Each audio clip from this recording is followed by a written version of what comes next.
As imagens dos índios Yanomami, esquálidos daquele jeito, estão circulando pelo mundo inteiro e chocam todo mundo. Ninguém acredita que essa é a maior reserva indígena do Brasil, com 27 mil habitantes. Ali, Roraima, Amazônia.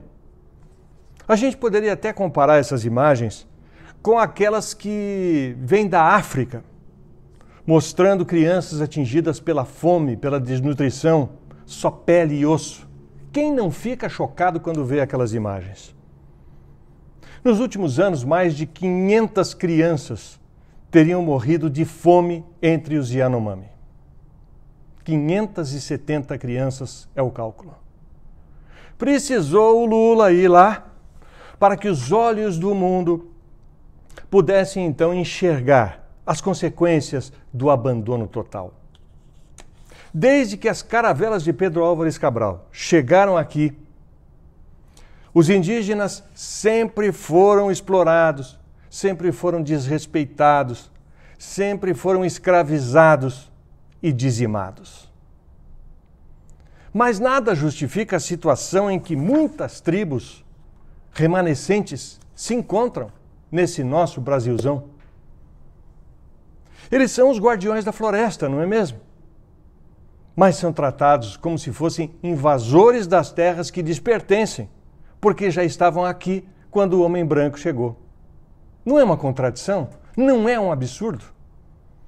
Bolsonaro fazia pouco caso com os indígenas. Inclusive, eu lembro daquela palestra para 300 pessoas que o Bolsonaro deu, afirmando, isso foi filmado, que ele pretendia acabar com todas as reservas de terra indígenas e quilombolas. Vocês vão lembrar disso. Ele dizendo assim, como se fosse um stand-up, uma piada. Eu fui num quilombo. O afrodescendente mais leve lá pesava 7 arrobas. Quá, quá, quá. Não fazem nada. Eu acho que nem para procriador ele serve mais. Ou como na outra vez de que o Bolsonaro queria virar manchete na imprensa americana e disse ao repórter do New York Times que o entrevistava que foi convidado para comer carne de índio, mas que não foi porque ninguém queria, ele não iria sozinho. Seriam canibais, então, esses índios que o Bolsonaro disse que visitou.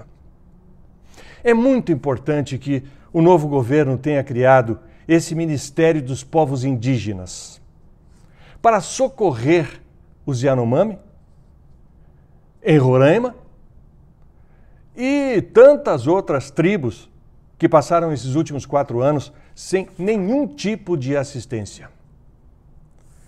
Eles estão famintos, doentes e abandonados no meio da selva.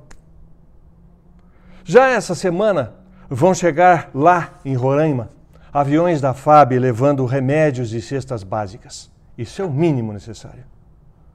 Mas se não tivesse havido uma troca de governo, se o governo anterior permanecesse no poder, eu me pergunto, aliás, pergunto a vocês, quanto tempo os Yanomami iriam resistir ao abandono? Escreva nos comentários se você acha, ou se eu estou errado, por favor, diga o que você pensa. Se você não acha que eles corriam sério risco de extinção. Antes que alguém diga que os indígenas têm tudo na floresta de que precisam, frutas, peixes, ervas, animais para abater e se alimentar, eu devo dizer aqui que esses povos isolados necessitam sim da nossa ajuda, porque eles também envelhecem, eles também ficam doentes. Aliás, no relatório aqui que o médico que atendeu essa turma dos Yanomami fez, ele encontrou desnutrição, infecções respiratórias, malária e outras doenças. Segundo ele, situação catastrófica. A pior situação humanitária que eu já vi, disse o médico que esteve lá. O que levou o governo federal a decretar emergência em saúde pública no território Yanomami. Mas além de tudo que eu falei aqui, tem mais um outro problema muito sério que afeta as tribos, porque eles estão sendo invadidos e atacados por garimpeiros e mineradores ilegais, por fazendeiros, que hoje, 500 anos depois do descobrimento, pensam e agem como os colonizadores. Querem o ouro e outros minerais, querem os peixes, querem a nossa riqueza natural, a qualquer preço, usando a mão de obra dos índios e depois os exterminando. Inscreva-se no canal e ative as notificações, que a gente vai se falar na próxima crônica. E para fechar meu raciocínio, essas imagens dos Yanomami, só pele e osso, ilustram muitas coisas do Brasil de hoje.